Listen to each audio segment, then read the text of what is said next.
मनसेचे नेते संदीप देशपांडे यांना धमकी आली आहे।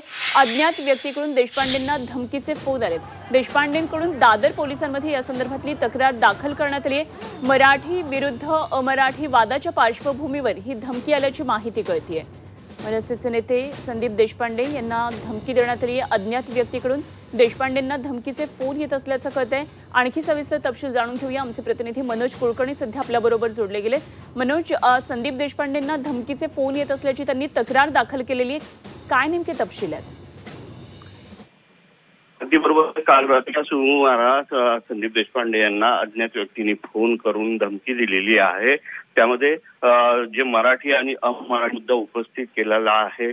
गेल्या काही दिवसापासून हा मुद्दा समोर येत असल्यामुळे मनसे आक्रमक झालेली आहे आणि त्याच अनुषंगाने एका अज्ञात व्यक्तीने रात्री त्यांना फोन केला होता आणि त्याचा पार्श्वभूमीवर दादर पोलीस स्टेशनला तक्रार सुद्धा देण्यात आलेली आहे।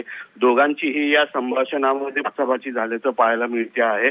तर आम्ही तो अशा प्रकारचं सांगून तुम्हाला अशा प्रकारचे ते एकमेकांचं संभाषण झालेलं आहे, शिवीगाळ सुद्धा झालेली आहे आणि त्यावर आता तक्रार देण्यात आलेली आहे। बघणं महत्वाचं ठरणार आहे की पोलीस या संदर्भात किती दिवसात किंवा किती वेळेत जो धमकी देणारा आहे त्याला पकडतात आणि मनसेचे कार्यकर्ते किती आक्रमक होतात या सगळ्या संभाषणावर आणि तक्रारीवर। ठीक, मनोज, धन्यवाद दिलेल्या या सगळ्या सविस्तर तपशिलांसाठी।